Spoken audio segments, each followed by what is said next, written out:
Hello. Alam nyo, importante talaga yung health natin. So, dun tayo dapat mag-invest.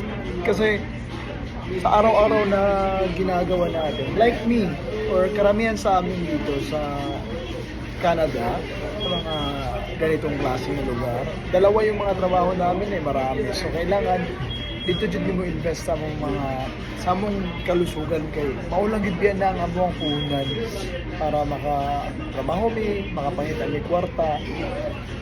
Pero okay man na mag-invest sa future yung mga other investments. Pero di ba, as what they said, health is wealth. So importante na i-invest na ito atong kaugalingon sa wapo nga panglawas na ito. Maulang din na atong puhunan.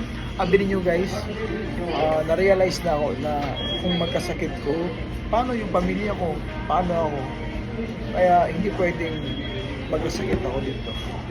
Kailangan talaga na laklakin ko yung mga vitamins para ma-healthy tayo always. Kaya bawal magkasakit pag OFW ka.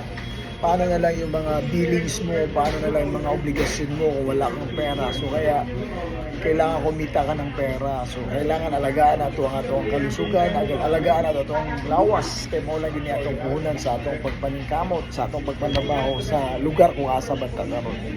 So importante, himsog kanunay. Bye-bye.